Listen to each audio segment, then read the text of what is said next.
Good morning વિદ્યાર્થી મિત્રો. આજે આપણે ધોરણ 10 સંસ્કૃત વિષય ચેપ્ટર નંબર છે 19 સત્યમ મયુરઃ. ખરેખર મોર છે, મયુરઃ એટલે કે મોર, સત્યમ એટલે કે સાચો, ખરેખર એટલે કે સાચો જ મોર છે. અહીંયા એક સરસ એવો લેસન છે એ આપણી સમક્ષ રજૂ કરવામાં આવેલું છે. આપણે એ લેસનને વિગતે જોઈએ. પ્રહસનો રચાયા છે, તેમાં સૌથી વધારે પ્રસિદ્ધિ ભગવદજ્જુકિયમ નામના પ્રહસનને મળી છે. કેટલાક વિદ્વાનોના મતે આના રચયિતા બોધાયન નામના કવિ છે, જ્યારે કેટલાક વિદ્વાનો આ રચના કોઈ અજ્ઞાત કર્તાની છે એમ માને છે. આનો રચનાકાળ લગભગ ઈસવીસનની 4મી સદીનો છે. પ્રસ્તુત નાટ્યાંશ આ ભગવદજ્જુકિયમ પ્રહસનમાંથી સંપાદિત કરીને લેવામાં આવ્યો છે. મિત્રો, સંસ્કૃતમાં 10 રૂપકો છે, તો તે 10 રૂપકોમાંથી એક પ્રહસન પ્રકારનો રૂપકનું પુસ્તક ભગવદજ્જુકિયમમાંથી આ પાઠ લેવામાં આવ્યો છે. પરંતુ બાકીના જે 9 રૂપકો છે તે આપણે જોઈએ તો નાટક, પ્રકરણ, ભાણ, ડીમ, વ્યાયોગ, સમવકાર, વિધિ, અંક અને ઇહામૃગ, બાકીના આ 9 રૂપકો છે. આગળ જઈએ. ગરીબ પરિવારમાં જન્મેલો શાંડિલ્ય સરળતાથી ખાવાનું મળી રહેશે એવી ભાવનાથી ઘર છોડી દે છે અને બૌદ્ધ સાધુ બની જાય છે. પરંતુ અહીં તો વારંવાર ઉપવાસ કરવાના હોવાથી હવે આ શાંડિલ્ય બૌદ્ધ સાધુનો વેશ છોડી દઈ એક પહોંચેલા યોગી સાધુનો શિષ્ય બને છે. અહીં પણ તેને તો ખાવામાં જ રસ હોય છે, પણ એના આ ગુરુ સતત ભણવાની ફરજ પાડતા હોય છે. રોજ ભિક્ષા લેવા માટે નગરમાં આવતા આ ગુરુ શિષ્ય એક દિવસ સમય કરતા વહેલા નગરમાં આવી ચડે છે. સમયની કિંમત જાણનારા ગુરુ પોતાના શિષ્યને આ સમય દરમિયાન રસ્તામાં આવેલા એક બગીચામાં બેસીને થોડું ભણી લેવાનું કહે છે. બંને જણ બગીચામાં પ્રવેશ કરે છે. તે સમયનું દ્રશ્ય આ નાટ્યાંશમાં છે. ચાલો આગળ જઈએ. શાંડિલ્યની બહાનાબાજી હાસ્ય પીરસે છે. આ સંવાદ ઉપરથી એ વાતનો ખ્યાલ આવે છે કે બાળપણમાં માતાએ કહેલી વાતની કેટલીક ગંભીર અસર માનવીના જીવન ઉપર પડતી હોય છે. માણસ ગમે તેટલો મોટો થઈ જાય તો પણ માતાએ કહેલી વાતોથી તેનામાં જે સંસ્કાર પડી ગયા છે તે દૂર થઈ શકતા નથી. વળી વિદ્યા શા માટે ભણવી જોઈએ એ પ્રશ્નનો ઉત્તર પણ અહીં આવતા સંવાદોમાંથી મળી રહે છે. વિદ્યાર્થી મિત્રો, બાળપણમાં આપણી માતાજીએ જે વાત આપણને કીધી હોય તે આપણને લાંબા સમય સુધી યાદ રહી જાય છે. અહીં શાંડિલ્યને પણ તે યાદ રહી જાય છે અને તેની બહાનાબાજીઓ પણ અહીંયા તે દર્શાવે છે. તો ચાલો તે પાઠને જોઈએ. શાંડિલ્ય કહે છે, ભો ભગવન ઇદમ ઉદ્યાનમ. ભો ભગવન એટલે હે ભગવાન, ઇદમ ઉદ્યાનમ, ઇદમ એટલે આ, ઉદ્યાનમ એટલે બગીચો. શાંડિલ્ય કહે છે, હે ભગવાન, આ બગીચો છે. પરિવ્રાજક, પરિવ્રાજક એટલે સંન્યાસી કહે છે. પ્રવિશ અગ્રતઃ, પ્રવિશ એટલે પ્રવેશ કરો, અગ્રતઃ એટલે આગળથી, આગળની બાજુથી પ્રવેશ કરો. શાંડિલ્ય કહે છે, ભગવાન એવ પુરતઃ પ્રવિશતુ. ભગવાન એટલે તમે, આપ શ્રી, એવ એટલે જ, પુરતઃ એટલે પહેલા, આગળ, પ્રવિશતુ એટલે પ્રવેશ કરો. આપ શ્રી પહેલા પ્રવેશ કરો. અહમ પૃષ્ઠતઃ પ્રવિશામી. અહમ એટલે હું, પૃષ્ઠતઃ એટલે પાછળથી, પ્રવિશામી એટલે પ્રવેશ કરું છું, દાખલ થાવ છું. શાંડિલ્ય કહે છે, આપ શ્રી પહેલા પ્રવેશ કરો, હું પાછળથી આવું છું. પરિવ્રાજક, સંન્યાસી કહે છે, કિમર્થમ. કિમર્થમ એટલે શા માટે. સંન્યાસી કહે છે, શા માટે. શાંડિલ્ય કહે છે, પૌરાણિક્યાઃ મમ માતુઃ શ્રુતમ અશોક પલ્લવાંતર નિરુદ્ધો વ્યાઘ્રઃ પ્રતિવસતિ. પૌરાણિક્યાઃ એટલે પુરાણોને જાણનારી, મમ માતુઃ એટલે મારી માતા પાસેથી, શ્રુતમ એટલે સાંભળ્યું છે, અશોક પલ્લવાંતર એટલે કે અશોકના પાંદડાઓની પાછળ, અશોકના વૃક્ષની પાછળ, નિરુદ્ધ એટલે સંતાયેલો, છુપાયેલો, વ્યાઘ્રઃ એટલે વાઘ, પ્રતિવસતિ એટલે રહે છે. પુરાણોને જાણનારી મારી માતા પાસેથી મેં સાંભળ્યું છે કે અશોકના પાંદડાની પાછળ છુપાયેલો વાઘ રહે છે. તત ભગવાનેવ પુરતઃ પ્રવિશતુ અહમ પૃષ્ઠતઃ પ્રવિશામી.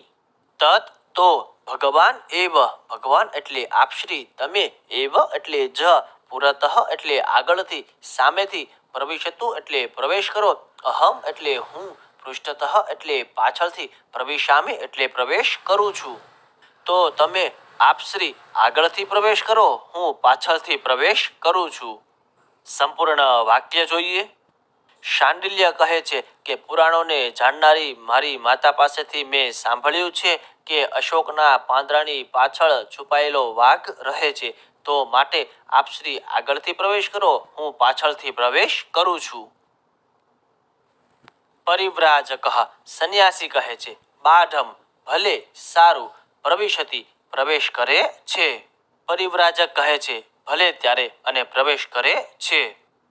તતઃ પ્રવિશતિ શાંડિલ્ય, તતઃ એટલે પછી, પ્રવિશતિ એટલે પ્રવેશ કરે છે, શાંડિલ્ય એટલે શાંડિલ્ય અને પછી શાંડિલ્ય પ્રવેશ કરે છે.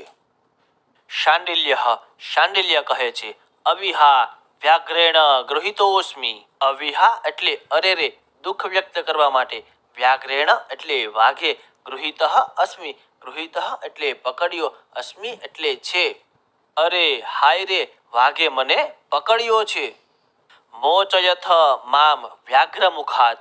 મોચયત એટલે છોડાવો, મામ એટલે મને, વ્યાઘ્ર મુખાત એટલે વાઘના મોઢામાંથી, મને વાઘના મોઢામાંથી છોડાવો. અનાથ ઇવ વ્યાઘ્રેણ ખાદિતોસ્મિ. અનાથ એટલે અનાથની, ઇવ એટલે જેમ, વ્યાઘ્રેણ એટલે વાઘે, ખાદિત અસ્મિ, ખાદિત એટલે ખાઈ રહ્યો, અસ્મિ એટલે છે. અનાથની જેમ વાઘ મને ખાઈ રહ્યો છે. ઇદમ ખલુ રુધિરમ પ્રસ્રવતી કંઠાત. ઇદમ એટલે આ, ખલુ એટલે ખરેખર, રુધિરમ એટલે રુધિર, લોહી, પ્રસ્રવતી એટલે નીકળી રહ્યું છે, કંઠાત એટલે ગળામાંથી. ખરેખર ગળામાંથી લોહી નીકળી રહ્યું છે. સંપૂર્ણ વાક્ય જોઈએ. શાંડિલ્ય કહે છે અરે રે, વાઘે મને પકડી લીધો છે, મને વાઘના મોઢામાંથી બચાવો. અનાથની જેમ આ વાઘ મને ખાઈ રહ્યો છે, આ ગળામાંથી ખરેખર લોહી વહી રહ્યું છે. પરિવ્રાજક એટલે સંન્યાસી કહે છે શાંડિલ્ય નભેતવ્યમ, નભેતવ્યમ. શાંડિલ્ય એટલે શાંડિલ્ય, નભેતવ્યમ ન એટલે ના, ભેતવ્યમ એટલે ડરવું જોઈએ, ડરવાની જરૂર નથી, નભેતવ્યમ ડરવાની જરૂર નથી. મયુર ખલુ એષ, મયુર એટલે મોર, ખલુ એટલે ખરેખર, એષ એટલે આ, ખરેખર આ મોર છે. સંપૂર્ણ વાક્ય જોઈએ. સંન્યાસી કહે છે શાંડિલ્ય ડરવાની જરૂર નથી, ડરવાની જરૂર નથી, ખરેખર આ મોર છે. શાંડિલ્ય કહે છે સત્યમ મયુર, સત્યમ એટલે સાચું, સત્યમાં, મયુર એટલે મોર. શાંડિલ્ય કહે છે સાચું મોર છે. પરિવ્રાજક સંન્યાસી કહે છે અથ કિમ સત્યમ મયુર. અથ કિમ એટલે હા, સત્યમ એટલે સાચે, મયુર એટલે મોર, હા સાચે મોર છે. શાંડિલ્ય કહે છે યદિ મયુર ઉદ્ઘાટયામિ અક્ષિણી. યદિ એટલે જો, મયુર એટલે મોર છે, ઉદ્ઘાટયામિ એટલે ખોલું, ઉઘાડું, અક્ષિણી એટલે આંખો. જો મોર હોય તો હું મારી આંખો ઉઘાડું. પરિવ્રાજક સંન્યાસી કહે છે છંદતઃ. છંદતઃ એટલે ભલે, મરજી મુજબ. પરિવ્રાજક કહે છે ભલે. શાંડિલ્ય કહે છે અવિધા દાસ્યાહ પુત્રો વ્યાઘ્રો મદભયેન મયુર રૂપમ ગૃહીત્વા પલાયતે હિ હિ. અવિધા એટલે અરે, દુઃખ વ્યક્ત કરવા માટે, દાસ્યાહ એટલે દાસીનો, પુત્રો એટલે પુત્ર, વ્યાઘ્રહ એટલે વાઘ, મદભયેન એટલે મારી બીકથી, મારા ભયથી, મયુર રૂપમ એટલે કે મયુરનું રૂપ, મોરનું રૂપ, ગૃહીત્વા એટલે લઈને, પલાયતે ભાગી ગયો, નાસી ગયો, હી હી હા હા.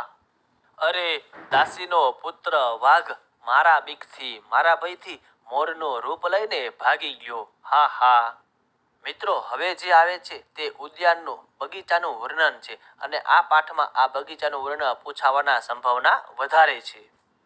ચંપક, કદંબ, સપ્તપર્ણ, ચંદન, તગર, ખદીર, કદલી, સમવ, કિરણમ, માલતી, લતા, મંડપ, મંડિતમ, સુખા વહ મહો રમણીયમ ખલુ ઇદમ ઉદ્યાનમ.